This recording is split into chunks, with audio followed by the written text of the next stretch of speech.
Hi everyone, this is our channel Around My Story.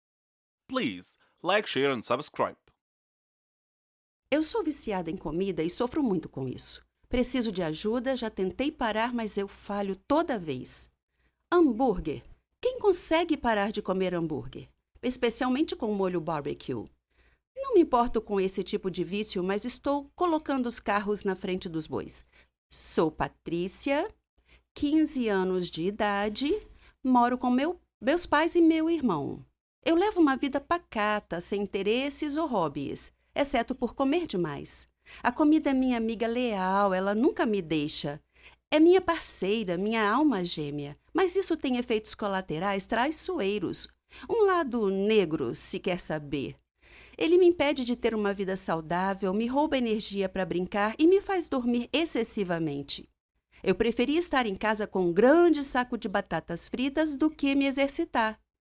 Minha alma gêmea me traiu feio recentemente, no último dia de ação de graças na casa da minha avó. Ela mora em um estado próximo, era uma médica inteligente e uma grande cozinheira também. Ela faz comidas deliciosas. Aquele dia, ela preparou um peru marinado com castanhas e outros ingredientes secretos. O gosto era magnífico, como se tivesse caído do céu. Eu me sentia como se estivesse em uma guerra que não tinha como vencer. Eu comi. Não sei porquê, mas não conseguia me controlar. Ataquei o peru como se fosse o último do planeta. Só que toda batalha culinária com adversário à altura, tipo o peru no barbecue, tem suas casualidades.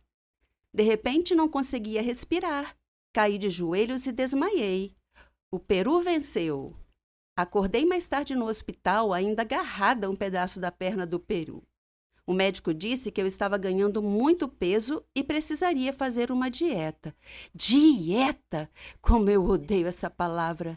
Era como uma espada sobre a minha cabeça. Isso significava me privar da minha paixão, minha razão de viver. Comer saladas em pequenas porções era, para mim, a forma mais cruel de punição, a pior forma de tortura possível. Imagine pensar em uma pizza maravilhosa, gordurosa, cheia de queijo, com todos os molhos possíveis e, de repente, abrir seus olhos e encontrar uma bacia de salada. Mas eu tinha chegado a um limite na minha vida. Um dia, meu irmão estava brincando na rua, enquanto eu estava sentada em casa, olhando fixamente para um pedaço de cheesecake, parado lá, me tentando a comê-lo. Eu me esforcei muito para resistir, mas no final sucumbi e devorei o bolo como um animal selvagem. Logo depois, comecei a ficar tonta, mas não tinha como pedir ajuda. Daí desmaiei de novo e fui levada ao hospital. Enquanto estava meio inconsciente, eu ouvi o médico dizer: "Ela precisa parar de comer ou ela vai morrer." Pensei comigo mesma: "Uau! Morrer?" Então tomei minha decisão lá mesmo. Decidi lutar uma nova guerra, a guerra contra meu apetite. No caminho de volta para casa, disse a meu pai que queria ir ao nutricionista. Ele ficou feliz de ouvir aquilo.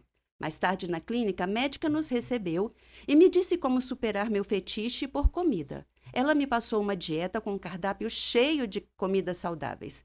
Eu me convenci que era possível vencer essa guerra, só tinha que ser paciente e perseverar. Eu me ative à dieta, passei a me exercitar. Meus pais me deram todo o apoio. Eu estava entusiasmada. Totalmente posso fazer isso. A semana passou rápido e eu não vi a hora de ver a médica e ter boas notícias. Quando a médica me pesou e disse que meu peso não havia mudado, meu mundo caiu. Ela me olhou e perguntou como era possível. Disse a ela que não sabia que estava seguindo a dieta direitinho, apesar do esforço tremendo da minha parte. Mais uma semana se passou e voltei à médica. Os resultados foram os mesmos. Ela disse: "Patrícia, você tem certeza que está seguindo a dieta que te prescrevi?" Eu disse sim. Ela se sentou pensativa, então me disse, meio perplexa: "Isso é estranho, seu peso está aumentando e não diminuindo." Essa notícia inesperada me deixou confusa. Outra semana se passou, nada de novo. A médica ficou impressionada. Voltei para casa abatida e meu pai me perguntou o que havia de errado. Quando contei, ele riu. "Você acredita nisso?" Meu pai riu na minha cara. Fiquei furiosa. Ele gesticulou um pedido de desculpas e então me disse que a culpa era minha. Não entendi nada. O que ele estava falando? Ele me disse que eu andava dormindo até a geladeira todas as noites e comia tudo que estava à vista. Eu não conseguia acreditar. E ele disse: para de agir como se você não soubesse disso. Você devia estar acordada. E eu respondi: não, pai, não estou fingindo. Eu realmente não sabia que andava dormindo e comia durante o sono. Com o mistério do aumento do peso resolvido, voltamos à médica com essa nova informação. Ela riu e me disse que a minha disciplina havia negado ao meu corpo a comida que ele ansiava, mas meu cérebro se recusou a cooperar e anulou minha vontade, me levando a comer em um estado subconsciente. Ela me disse para não me preocupar, pois ia cuidar disso. Então, com o auxílio dela, o apoio da minha família, senti que poderia finalmente vencer esta guerra. Madrasta.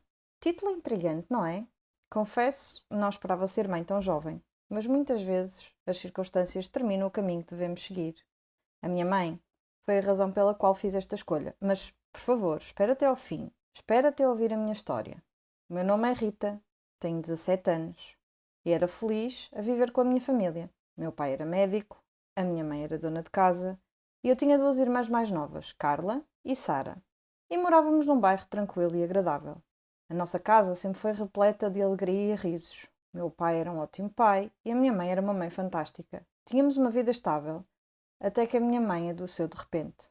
Ela começou a ter dores de cabeça frequentes. Meu pai levou a um neurologista e ele disse que a situação era grave, que ela precisava de uma cirurgia urgente. Nossa vida foi subitamente virada de cabeça para baixo. Ficamos tristes e deprimidos. Nenhum de nós falou muito. Meu pai sempre tentava consolar a minha mãe, mas sempre que estava sozinho, chorava tal como nós. A nossa vida tornou-se sombria. O médico marcou uma data para a cirurgia, e quanto mais se aproximava a data, mais ansiosos ficávamos. Quando o dia finalmente chegou, arrumamos algumas coisas da mãe para levar para o hospital. Parecia ser a última vez que nos veríamos. Tive um mau pressentimento sobre isso. Quando chegamos ao hospital, a minha mãe chamou-me e disse-me: Rita, tens de cuidar do teu pai e das tuas irmãs. De repente entrei em pânico. Mãe, para de falar assim. Disse: vais melhorar e vais voltar para casa. Ela colocou a mão na minha boca e disse: claro que vou, mas precisas de cuidar deles enquanto eu estiver fora. Vais fazer isso por mim? Eu estava a chorar, mas tentei acalmar-me e assenti. Então o médico chamou-a. Ela abraçou todos e depois foi para a sala de operações para a cirurgia. Esperamos do lado de fora da sala, preocupados. Depois de algum tempo, o médico saiu e chamou o meu pai rapidamente. Eu sabia o que tinha acontecido, pela expressão no rosto do médico. Meu pai voltou, depois de alguns minutos, e olhou para nós. Estávamos a chorar e ele abraçou-nos. Nossa vida caiu numa rotina miserável e entediante. Meu pai e as minhas irmãs estavam sempre tristes e eu esforcei-me ao máximo para tentar cuidar deles. Um dia, meu pai chamou-me e disse: sabes o quanto te amo, todas vocês, mas às vezes temos que tomar decisões difíceis. Eu não gostei do tom daquilo. Ele disse: vou ter de me casar novamente. Dei 2 passos atrás e disse: casar de novo? Mas porquê? E ele disse-me: precisamos de alguém para cuidar de nós. Eu sei que ninguém pode tomar o lugar da tua mãe, mas não esperei que ele acabasse e disse: pai, nunca vou ocupar o lugar da mãe. E ninguém pode, mas farei o meu melhor. Farei tudo o que ela fazia. Estou madura e responsável o suficiente. Eu posso lidar com isso. Além disso, prometi à mãe que faria isso. Ele olhou-me atentamente e imediatamente desistiu da ideia de se casar novamente. No início foi muito difícil aprender a fazer toda a limpeza e cozinhar, mas fui-me habituando, passo a passo. Pesquisei na internet dicas para tornar o meu trabalho mais fácil e eficiente. Pedi às minhas irmãs para não desarrumarem a casa e elas cumpriram. Comprava-lhes presentes de vez em quando. A minha culinária melhorou depois de muitas tentativas falhadas.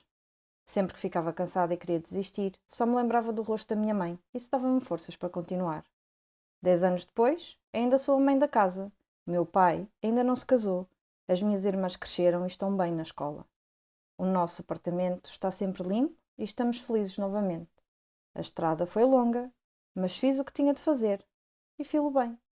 Fui amaldiçoada, e isso vai assombrar-me para o resto da minha vida. Tudo começou com uma piada, mas algumas piadas têm consequências graves, e quando isso acontece, a vida torna-se uma batalha difícil. O meu nome é Catherine. Tenho 16 anos e moro com os meus pais e a minha irmã mais nova, Mara. Eu gosto de música, representação e ver filmes de ação. Jogo beisebol e pratico balé. Até ganhei alguns prémios. Eu só tenho um problema. Gosto de gozar com as pessoas. É como um vício. Nunca tive cuidado com o que digo e nem me importa quem doa. As crianças que escolhi eram realmente amorosas e gentis. Mas isso encorajou-me ainda mais. Meus amigos eram exatamente como eu. Na verdade, eu era o líder deles. Nós caminhávamos como se fôssemos os donos da escola. Tínhamos um colega de turma chamado Norman. Ele não era exatamente o que chamaríamos de alguém em boa forma. Ele era o oposto da boa forma. Durante os intervalos das aulas, o meu grupo e eu roubávamos a sua lancheira e atirávamos uns aos outros, mantendo-o longe dele. Vimos-lo correr na tentativa de nos alcançar, mas ele parou no meio do caminho. Peso extra não o ajudou. Ele rapidamente ficou sem fogo. Sempre que ele entrava na sala de aula, nós o surpreendíamos atirando vegetais e frutas velhas e podres nele. Norman tolerou as nossas provocações. Ele não parecia importar-se muito, mas um dia uma piada foi longe demais. Concebemos um plano maligno. Dissemos que haveria um concurso de fotos, e quem fizesse a pose mais engraçada ganhava. Norman era tão crédulo que acreditou em nós. Na verdade, ele pensou um pouco e posou para nós. Fizemos o possível para não desatar as gargalhadas enquanto tirávamos fotos dele. No dia seguinte, quando ele chegou à escola, Norman descobriu que as suas fotos da sessão tinham sido afixadas nas paredes da sala de aula. E as crianças riam, escrevendo comentários por todo lado. Norman ficou mortificado e olhou para os rostos dos seus colegas. Todos se riam e apontavam para ele. Norman começou a chorar, seu nariz começou a sangrar, então desmaiou. Um professor teve que chamar uma ambulância para levá-lo ao hospital. Eu certamente não esperava que isso acontecesse. Sabíamos que Norman ficava às vezes muito cansado e perdia o resto do dia de aulas, mas não sabíamos que ele tinha um problema de saúde. Senti um profundo pesar. A maldição de que falei no início começou quando uma rapariga chamada Naomi se juntou à nossa turma como aluna nova. No seu primeiro dia, o nosso professor trouxe-a e apresentou-a. Ela sentou-se numa mesa da última fila. Percebi que ela olhava sempre para mim de um modo estranho e perguntei-me porquê. Ela olhou-me com desdém. Eu não conseguia entender porquê, afinal, era a primeira vez que a conhecia. Eu evitava, principalmente porque a sua aparência deixava-me desconfortável. E sempre que o meu grupo queria gozar com ela, eu dizia para a deixarem em paz. Eu senti que havia algo estranho com essa rapariga. Um dia, durante a aula de ciências, o professor colocou-nos em pares para fazer uma experiência de laboratório. Eu pretendia perguntar sobre a maneira como ela me olhava, mas antes que eu pudesse dizer alguma coisa, ela tomou a iniciativa e surpreendeu-me ao abordar o assunto. Vais pagar pelo que fizeste ao Norman, disse ela friamente. Olhei para ela e perguntei como conheces o Norman e do que estás a falar. Ela respondeu, não importa como sei, apenas sei. Passei os dias seguintes a pensar nas suas palavras. Depois, Naomi ignorou-me completamente, sem olhares fixos, sem olhares acusadores. Era como se para ela eu não existisse. Eu não entendi. Então, chegou o dia.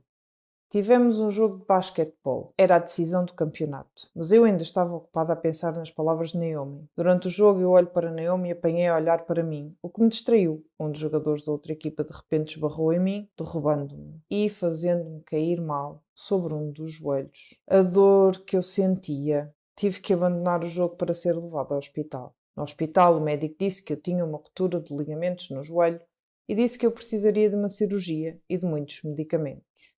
Depois de passar pelo bloco operatório, comecei a tomar os meus medicamentos. Isso fez-me ganhar peso, embora eu não comesse muito, apenas vegetais e fruta. Eu perguntei ao médico sobre o meu aumento de peso repentino. Ele disse-me que os medicamentos que eu estava a tomar afetavam o meu equilíbrio hormonal, o que raramente acontecia, mas que no meu caso estava a acontecer. Ele disse que eu teria de ou aguentar as dores ou lidar com o excesso de peso, porque tal não iria parar. Então aí está a malta. Esta é a maldição que Naomi lançou sobre mim. O preço que tive que pagar pelo que fiz a Norman. Eventualmente fiquei boa o suficiente para ir fazer os meus exames finais. Quando cheguei à escola, todos os meus amigos olharam para mim e começaram a rir.